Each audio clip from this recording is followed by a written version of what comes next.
Hello everyone, welcome to my channel Rakesh tutorial. আজ আমি একাদশ শ্রেণীর ফার্স্ট সেমিস্টারের HDMR বিষয়ের প্রথম অধ্যায়ের যে সমস্ত প্রশ্ন রয়েছে সেই সমস্ত প্রশ্ন নিয়ে আলোচনা করব।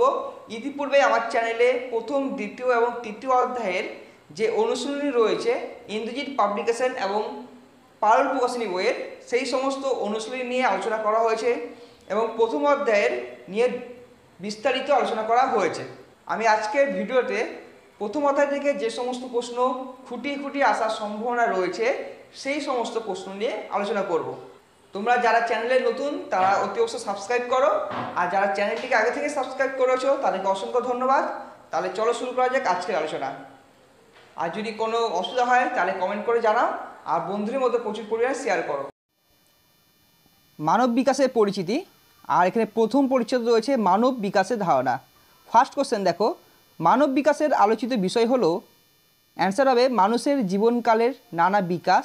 2, মানব বিকাশ ড্যাশ বিষয়, বিজ্ঞানসম্মত বিষয়। 3, পরিমাণগত পরিবর্তন বলতে বোঝায় কোনো জিনিসের সংখ্যাগত পরিবর্তন।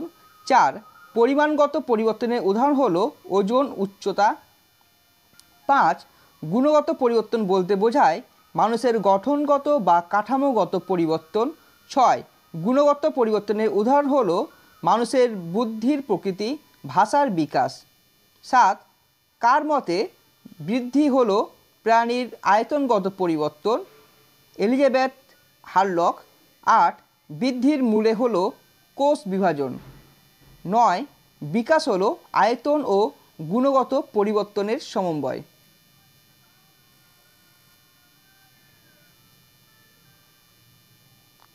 10, বিকাশের ফলে আচরণগত পরিবর্তন লক্ষ্য করা যায়। 11, সপ্তদশ ও অষ্টাদশ শতাব্দীতে বালক বালিকাদের স্বভাব বুঝতে কোন শাস্ত্রের ওপর নির্ভর করত? দর্শন শাস্ত্র। 12, বিবর্তনবাদী তত্ত্বের প্রবক্তা হলেন চার্লস ডারউইন। 13, বানর ছানাদের ওপর পরীক্ষা করেন কে? অ্যান্সার হবে হ্যারি হারলক। 14, জ্ঞানমূলক বিকাশের তত্ত্বে কে খ্যাতিলাভ করেন? অ্যান্সার হবে জা পিয়াজে।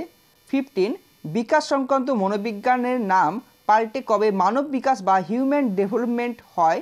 বিংশ শতাব্দীর 9-এর দশকে, মানে হচ্ছে প্রায় 1990 খ্রিস্টাব্দ নাগাদ। কোশ্চেন নাম্বার 16, মানব বিকাশের কোন বিষয় সমন্বয়? অ্যান্সার হবে পুষ্টিবিজ্ঞান, নৃবিজ্ঞান, শিক্ষাবিজ্ঞান, সমাজবিজ্ঞান, মনোবিজ্ঞান, রাশিবিজ্ঞান। মানে এখানে বিভিন্নভাবে দিতে পারে। দেখো কোনো একটা অপশন বললো যে এর মধ্যে কোনটি হবে না, হয় বললো পুষ্টিবিজ্ঞান, শিক্ষাবিজ্ঞান, ইতিহাস বিজ্ঞান দিয়ে দিল, তো এরকম করে তাহলে অ্যান্সার বুঝতে পারবে। 17, নৈতিক বিকাশের তত্ত্বকার? অ্যান্সার হবে কোহলবাক। 18, মনব সমীক্ষণবাদী তত্ত্বকার? ফ্রয়েড। 19, মনোসামাজিক তত্ত্বকার? এরিকসন। 20, পরিবার সামাজিকরণ প্রক্রিয়া, জাতি, সম্প্রদায়, বিবাহ, আর্থসামাজিক শ্রেণী অধ্যয়ন করা হয় কোন শাখায়? অ্যান্সার হবে সমাজবিজ্ঞান। 21, এই ছকটা ভালোভাবে মুখস্থ করবে, শাখার নাম আর কোন কোন বিষয় অধ্যয়ন করা হয়। পুষ্টিবিজ্ঞানে কী কী আলোচনা করা হয়? পুষ্টিবিজ্ঞানে মেনলি আলোচনা করা হয় সুষম খাদ্যের উপযোগিতা বা প্রয়োজনীয়তা, অপুষ্টিজনিত রোগ, খাদ্য গ্রহণ ইত্যাদি। শিক্ষাবিজ্ঞানে হয় বিভিন্ন শিক্ষা, মূল্যায়ন পদ্ধতি, সম্প্রসারণ শিক্ষা, পাঠ্য ইত্যাদি। নৃবিজ্ঞানে হয় সংস্কৃতির বৈশিষ্ট্যসমূহ, মানুষের সামাজিক বিকাশে জ্ঞাতি বর্গের ভূমিকা। আর শারীরবিজ্ঞান হচ্ছে শরীরের তন্ত্র, ক্রোমোজোম, জিন, কোষ, এসব বিভিন্ন বিষয় নিয়ে আলোচনা করা হয়ে থাকে। কোশ্চেন নাম্বার 22, মানব বিকাশ অধ্যয়ন করলে বিকাশের কোন দিকগুলি সম্পর্কে জানতে পারি? অ্যান্সার হবে মানুষের দৈহিক, প্রাক্ষবিক, সামাজিক, নৈতিক, দেহ সঞ্চালনমূলক, বৌদ্ধিক, বাচনিক ইত্যাদি।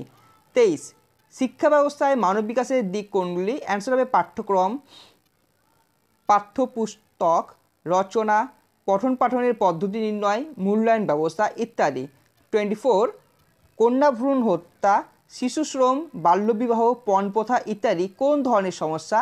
অ্যান্সার হবে সামাজিক সমস্যা। 25, স্কুল পালানো, অপরাধ প্রবণতা, মাদকাসক্তি, পারিবারিক অশান্তি ও মানসিক চাপ কী ধরনের সমস্যা? অ্যান্সার হবে মনোসামাজিক সমস্যা। 26, পরিবার ও সমাজকে সুন্দর। কোশ্চেন নাম্বার 28, লরেন্স কোলবার্গের মতে নৈতিক বিকাশের কয়টি উপাদান? 3টি। কী কী? জ্ঞানমূলক বিকাশ, জ্ঞানমূলক স্তরের দ্বন্দ্ব ও নির্দিষ্ট ভূমিকা গ্রহণের ক্ষমতা। দেখো এখানে মানব বিকাশের বিভিন্ন স্তর রয়েছে, তো সেই স্তরটাকে বিভিন্ন ভাগে ভাগ করা হয়েছে। আমি এটা কোশ্চেন না বানিয়ে এটাকে ছকের মাধ্যমে করলাম, তোমাদের দেখতেও সুবিধা হবে এবং পড়তেও সুবিধা হবে, আর বুঝতেও খুব ভালোভাবে বুঝতে পারবে তোমরা।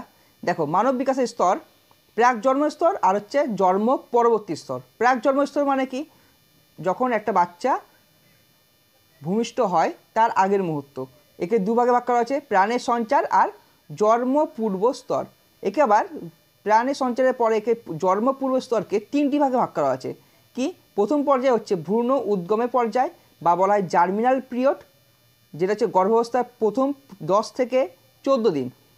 আর দ্বিতীয় পর্যায়ে হচ্ছে ভ্রূণ বিকাশের পর্যায় বা পিরিয়ড অফ এমব্রায়ো, যেটা হচ্ছে তৃতীয় সপ্তাহ থেকে। তাহলে এটা হচ্ছে প্রথম 10 দিন থেকে শুরু করে 10 থেকে 14 দিন দ্বিতীয় সপ্তাহ, আর তৃতীয় মানে তারপর থেকে শুরু করে 2 মাস পর্যন্ত। আচ্ছা, এবার তৃতীয় অবস্থা কি, তৃতীয় পর্যায়ে হচ্ছে পূর্ণ গর্ভাবস্থা অথবা ফেটাল পিরিয়ড। এটাকে হচ্ছে কি 2 মাস থেকে শুরু করে শিশুর জন্ম পর্যন্ত। দেখো এবার এই সময়ে যে ভ্রূণ বিকাশের যে পর্যায় রয়েছে একে আবার 3 ভাগে ভাগ করা যায়। ভ্রূণের বহিরাবরণ বা একটোড্রাম, ভ্রূণের মধ্যবর্তী অংশ বা মেসোড্রাম, ভ্রূণের অভ্যন্তরীণ অংশ বা এন্ডোড্রাম। দেখে নাও এখানে ভ্রূণের বহিরাবরণ কী রয়েছে, চুল, নখ, দাঁতের যে কিছু অংশ তৈরি হয়। আর ভ্রূণের মধ্যবর্তী অংশ কী হয়, পেশি, কঙ্কাল, তন্ত্র, রোচক অঙ্গ তৈরি হয়। আর অভ্যন্তরীণ অঙ্গে কী হয়, উদর, অন্ত্র, শ্বাসনালী, ফুসফুস, যকৃৎ, অগ্নাশয় তৈরি হয়। এবার দেখো পূর্ণ গর্ভাবস্থা হচ্ছে 2 মাস বয়স থেকে শুরু করে শিশুর জন্ম পর্যন্ত। এখানে কী হয়, হরমোন ও যৌন অঙ্গ তৈরি হয়। আচ্ছা, এরপরে দেখো জন্ম পরবর্তী স্তর, যেহেতু এটা এর মধ্যে দেখানো যাবে না তাই জন্য আমি পরের স্লাইডটা করছি। দেখে নাও যে এই পার্টের কী কী ভাগ রয়েছে। তাহলে প্রাক জন্ম স্তর যেটা তার ভাগ হয়ে গেল। জন্ম পরবর্তী স্তর কি, এর যে ভাগ রয়েছে দেখে নাও, একে আবার কয়েকটি ভাগে ভাগ করা হয়েছে। শৈশবকাল, বাল্যকাল, কৈশোরকাল, প্রাপ্তবয়স্ক, বার্ধক্য। শৈশবকাল হচ্ছে জন্ম থেকে শুরু করে 2.5 বছর বয়স পর্যন্ত, আর একে প্রারম্ভিক আর প্রান্তীয় 2টি ভাগে ভাগ করা হয়েছে। আর হচ্ছে বাল্যকাল কি 3টি ভাগে ভাগ করা হয়েছে, প্রাথমিক, মাধ্যমিক আর প্রান্তীয়। প্রাথমিক মানে কি 2.5 থেকে 5, 5 থেকে 9 মাধ্যমিক, আর প্রান্তীয় বাল্যকাল হচ্ছে 9 থেকে 12। আচ্ছা, এর হচ্ছে প্রাপ্তবয়স্ক 3টি ভাগে ভাগ করা হয়েছে। কি কি, প্রাথমিক আর 2টি ভাগে ভাগ করা হয়েছে কৈশোরকালকে, প্রাথমিক আর প্রান্তীয়। প্রাথমিক হচ্ছে 12 থেকে 16 আর প্রান্তীয় হচ্ছে 17 থেকে 21। প্রাপ্তবয়স্ককে আবার 3 ভাগে ভাগ করা, দেখো প্রাপ্তবয়স্কের ছকটা এখানে আসছে। 3 ভাগে কী কী ভাগ করা হয়েছে, প্রাক প্রাপ্তবয়স্ক, মধ্যপ্রাপ্তবয়স্ক আর প্রান্তীয় প্রাপ্তবয়স্ক। এর বার্ধক্যের কোনো ভাগ নেই, 70 বছরের পর থেকে হয়। আচ্ছা, এরপরে কোশ্চেন দেখো 31, ভ্রূণ যে তরল থলির মধ্যে থাকে তা হলো অ্যামনিওটিক ফ্লুইড, অ্যামনিওটিক রস বা অ্যামনিওটিক ফ্লুইড। 32, শিশুর জন্মের সময় ওজন প্রায় 3.2 কেজি ও উচ্চতা থাকে 20 ইঞ্চি। 33, প্রসবের সময় গর্ভাশয় থেকে প্লেজেন্টা বেরিয়ে যায়। 34, গর্ভাশয়ে প্লাজেন্টার মাধ্যমে ভ্রূণ খাদ্য পুষ্টি সংগ্রহ করে। 35, ভ্রূণের নাভি থেকে নাভিরজ্জু প্লেজেন্টায় যুক্ত থাকে। 36, নিষেক বা গর্ভাধান হলো গর্ভসঞ্চার। 37, বিকাশের এক একটি মাত্রাকে ডিমেনশন ও এক একটি দিককে অ্যাসপেক্টস অফ ডেভেলপমেন্ট বলা হয়।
কোশ্চেন নাম্বার 49, স্নেহ পদার্থ মানবদেহের ত্বককে মসৃণ রাখে এবং দেহের লাবণ্য বাড়ায়। 50, 4 থেকে 9 বছরের বালক বালিকাদের দৈনিক কত পরিমাণে স্নেহ পদার্থ দরকার? অ্যান্সার হবে 25 গ্রাম। 51, মানুষের দাঁত ও হাড়ের গঠনে কোন কোন খনিজ লবণের ভূমিকা গুরুত্বপূর্ণ? অ্যান্সার হবে ক্যালসিয়াম, ফসফরাস ও ম্যাগনেসিয়াম। দেখো এখানে ব্যাকেটের সংকেতগুলো লিখে দিচ্ছি, অনেক সময় ধরো শর্টকাটে দিল, তো যাতে অসুবিধা না হয়। যদি বাই চান্স ধরো ম্যাগনেসিয়ামের জায়গায় Mn দিয়ে এলো, তা Mn মানে কিন্তু ম্যাঙ্গানিজ, তো সেগুলো একটু ভালো করে মনে রাখবে, খেয়াল রাখবে। 52, কোশ্চেন নম্বর 52, 0 থেকে 6 মাস বয়সী শিশুর দৈনিক ক্যালসিয়ামের প্রয়োজন কত? অ্যান্সার হবে 500 mg মানে মিলিগ্রাম। 53, কোন খনিজ পদার্থ শরীরের রক্ত তৈরিতে সাহায্য করে? অ্যান্সার হবে লোহা বা ফেরিক। কোশ্চেন নাম্বার 54, দেখো এখানে ভিটামিন এ নাম দেওয়া হয়েছে আর কোন কোন রোগ প্রতিরোধ করে? ভিটামিন এ হচ্ছে রাতকানা। বা কোশ্চেন আসতে পারে স্কাবি রোগ কোন ভিটামিনের অভাবে হয়? অ্যান্সার হবে ভিটামিন সি। বা কোশ্চেন হলো ভিটামিন বি এর অভাবজনিত রোগের নাম হলো? অ্যান্সার হবে বেরিবেরি। কোশ্চেন নাম্বার 52, রোগ প্রতিরোধক শক্তি অর্জনের জন্য কি প্রয়োজন? অ্যান্সার হবে ভিটামিন। 53, শিক্ষা কি? একজন ব্যক্তি নতুন দক্ষতা, আচরণ বা বোঝাপড়া অর্জন করে যে প্রক্রিয়ার মাধ্যমে, তাই হলো শিক্ষা। কোশ্চেন নাম্বার 54, শৃঙ্খলা, সম্মান, আনুগত্য কোন প্রতিষ্ঠান শেখায়? অ্যান্সার হবে বিদ্যালয়। 55, বুদ্ধির অভিক্ষা তৈরি করেন কে? অ্যান্সার হবে আলফ্রেড বিলে 1905 খ্রিস্টাব্দে।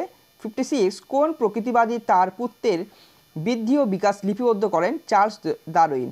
একে বেবি বায়োগ্রাফি বা শিশু জীবনী বলা হয়। 57, কোন মনোবিজ্ঞানী পরিমাপক পদ্ধতির নতুন গুরুত্ব শিশুর বিকাশের ক্ষেত্রে গড়ে তোলেন? অ্যান্সার হবে স্ট্যানলি হল।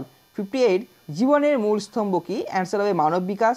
59, মানব বিকাশের ওপর কাদের ভূমিকা সবথেকে বেশি? অ্যান্সার হবে পরিবার। 60, ড্যাশ হলো দ্বিতীয় পরিবার? বিদ্যালয়। 61, বিদ্যালয়ের বাইরে শিশু সামাজিকরণ বিদ্যালয়ের পরিবেশে হয়। বৃদ্ধি ও বিকাশ থেকে দেখো এবারে সেকেন্ড যে দ্বিতীয় পরিচ্ছেদ রয়েছে, দ্বিতীয় পরিচ্ছেদে ফার্স্ট কোশ্চেন দেখো, মানুষের পরিবর্তনের ক্ষেত্রে 3টি উপাদান কী কী? অ্যান্সার হবে বৃদ্ধি, বিকাশ ও পরিণমন। 2, আকার ও আয়তনের পরিবর্তনকে এক কথায় বলা হয় বৃদ্ধি। 3, বৃদ্ধির অর্থ হলো দৈহিক বৃদ্ধি। 4, বৃদ্ধির পদ্ধতি কবে থেকে শুরু হয়? অ্যান্সার হবে ভ্রূণ থেকে। 5, বৃদ্ধির পদ্ধতি কবে শেষ হয়? প্রাপ্তবয়স্কে। ড্যাশ হলো ধারাবাহিক গুণগত ও পরিমাণগত পরিবর্তন বিকাশ। কোশ্চেন নাম্বার 7, বৃদ্ধি হলো পরিমাণগত পরিবর্তন কিন্তু বিকাশ হলো গুণগত পরিবর্তন। দেখো এগুলো বৃদ্ধি ও বিকাশের মধ্যে পার্থক্য। ড্যাশ হলো কারণ, বৃদ্ধি হলো কারণ ও বিকাশ হলো ফলাফল। 9, বৃদ্ধি হলো শারীরবৃত্তীয় পরিবর্তনের প্রক্রিয়া এবং বিকাশ হলো সামগ্রিক পরিবর্তনের প্রক্রিয়া। 10, বৃদ্ধিকে মাপা যায় কিন্তু বিকাশকে মাপা যায় না। 11, কোন সময়ে সাঁতার শেখানো ভালো? অ্যান্সার হবে বাল্যকালে। 12, শিশু আগে হাতের ও পরে আঙুলের ব্যবহার শেখে কেন? অ্যান্সার হবে দেহের সূক্ষ্ম পেশিগুলির বিকাশ। 13, শিশুরা কোনো কাজ করলে তা বড়দের অনুমোদনের উপর নির্ভরশীল হয়ে পড়ে, এটি কী ধরনের প্রত্যাশা? অ্যান্সার হবে সামাজিক প্রত্যাশা। 14, জৈবিক বংশগতি ও মানসিক বংশগতির মধ্যে পার্থক্য কী? জৈবিক বংশগতি হলো দৈহিক বৈশিষ্ট্যগুলি পূর্বপুরুষদের কাছ থেকে পায়, কিন্তু মানসিক বংশগতি হলো শিশুর মানসিক বৈশিষ্ট্য ক্ষমতা। 15, উচ্চতা, মণির রং, চুলের রং কী দ্বারা নির্ধারিত হয়? অ্যান্সার হবে বংশগতি বা জিন। 16, বংশগতির একক কী? অ্যান্সার হবে জিন। 17, জিন কোথায় থাকে? অ্যান্সার হবে ক্রোমোজোমে। 18, প্রত্যেকটি ক্রোমোজোমে কত জিন থাকে? অ্যান্সার হবে 1000। 19, ক্রোমোজোম কী দ্বারা গঠিত? অ্যান্সার হবে প্রোটিন ও ডিএনএ। 20, মানুষের শরীরে কতগুলি ক্রোমোজোম থাকে? 46টি। 21, রক্তের গ্রুপ আর এইচ ফ্যাক্টর নির্ধারণ করে কে? জিন। 22, কার মতে পরিবেশ হলো ব্যক্তিকেন্দ্রিক? ডগলাস এবং হল্যান্ড। মানব বিকাশের পরিবেশকে কটি ভাগে ভাগ করা যায়, কী কী? অ্যান্সার হবে পরিবেশকে দেখো 2টি ভাগে ভাগ করা যায়। প্রাকৃতিক পরিবেশ হচ্ছে স্বভাব, রং ইত্যাদি, আর সামাজিক পরিবেশ হচ্ছে গৃহ, বিদ্যালয়। এটা কোশ্চেন আসতে পারে কীভাবে, যে গৃহ কী ধরনের পরিবেশের উদাহরণ? অ্যান্সার হবে সামাজিক পরিবেশ। 24 দেখো কয়েকটি জিনগত রোগ রয়েছে আর তাদের নাম আর কারণ বলেছি। দেখো থ্যালাসেমিয়া রোগ হচ্ছে রক্তাল্পতা বা অ্যানিমিয়া হচ্ছে এর উপসর্গ, আর এর রোগের কারণ হচ্ছে কি? রক্তের অক্সিজেন বহনকারী হিমোগ্লোবিন উৎপাদনের ত্রুটি। হিমোফিলিয়া কি হয়? রক্তপাত বন্ধ হতে চায় না, বংশগত, আর রক্ত জমাট বাঁধে না। এগুলো সবাই কিন্তু জিনগত রোগ। পরে হচ্ছে দেখো সি হচ্ছে ফ্যানিল আর কিটোনুরিয়া। এটা হচ্ছে মানসিক প্রতিবন্ধকতা, চলাফেরার সমস্যা, খিঁচুনি এগুলো হয়। আর রক্তে ফেনিল অ্যালানাইন নামকে অ্যামিনো অ্যাসিড পরিণত করে। ডায়াবেটিসে কী হয়, রক্তে শর্করা অতিরিক্ত বেড়ে গেলে তা মূত্রের সঙ্গে নির্গত হয়। আর এটা কারণ কি, খাদ্যে শর্করা গ্লাইকোজেনে পরিণত না হয়ে রক্তে প্রবাহিত হয়। গেঁটে বাঁধে কি, পায়ের দিকে সংযোগস্থলে গুলি ফুলে যায়। আর এটা দেহে হচ্ছে ইউরিক অ্যাসিড যদি বেড়ে যায় তাহলে গেঁটে বাত হয়। অন্যান্য রোগ কী কী রয়েছে, তাছাড়া জিনগত রোগ বা বংশগত রোগ, হাইপার টেনশন, দৃষ্টিশক্তির ক্ষীণতা, মাংসপেশির দুর্বলতা। এরপর দেখো 25, গর্ভাবস্থা কী কী বিষয়কে প্রভাবিত করে। অ্যান্সার হবে মায়ের আঘাত লাগলে, মায়ের অসুখ হলে, তাহলে এসব বিষয় কিন্তু প্রভাবিত করতে পারে। শিশুর 26 নম্বর কোশ্চেন, শিশুর নেচার হলো বংশগত থেকে প্রাপ্ত তার প্রকৃতি। 27, এনইউআরটিওয়ারি নার্চুরে হলো শিশুকে সযত্নে পালন করা। 28, অদক্ষ ও পেশাদার পিতামাতার মধ্যে কার আইকিউ বা বুদ্ধাঙ্ক বেশি, পেশাদার। 29, পরিবেশের এককগুলি কী কী, আবহাওয়া, ভৌগোলিক পরিবেশ। 30, দ্য অরিজিন অফ স্পিসিস কার লেখা, চার্লস ডারউইন। 31, একই পিতামাতার সন্তান সন্ততিদের পার্থক্য কী বলা হয়, ভেদ বা প্রকরণ। 32, প্রাকৃতিক নির্বাচন মতবাদ কার, চার্লস ডারউইন। 33, বংশগত জনক কাকে বলা হয়, ম্যান্ডেলকে। 34, ম্যান্ডেলের প্রথম ও দ্বিতীয় সূত্র কী নামে পরিচিত। প্রথম সূত্র হচ্ছে পৃথকীভবনের সূত্র, আর দ্বিতীয় সূত্র হচ্ছে স্বাধীন বন্টনের সূত্র। 34, পুরস্কার ও তিরস্কার কার নীতি, অ্যান্সার হবে BF স্কিনার। 35, শিশুর বৃদ্ধি ও বিকাশে পিতামাতার কর্তব্য কী কী, বাসস্থান, ভালোবাসা, স্বাস্থ্য রক্ষা, শিক্ষা, খেলাধুলা ইত্যাদি। 36, বৃদ্ধি হলো কাঠামোগত শারীরবৃত্তীয় পরিবর্তন, এটি কার মত, অ্যান্সার হবে ক্রো অ্যান্ড ক্রো। 37, বিকাশ হয় সরল থেকে জটিল পদ্ধতি অনুসরণ করে। 38, মনোবিদ হার্লক বিকাশের কটি নীতি বলেন, 10টি। 39, PKU বা ফিনাইল কিটোনিউরিয়া রোগে শিশুদের কী সমস্যা হয়, অ্যান্সার হবে শিশু জড়বুদ্ধি সম্পন্ন হয়।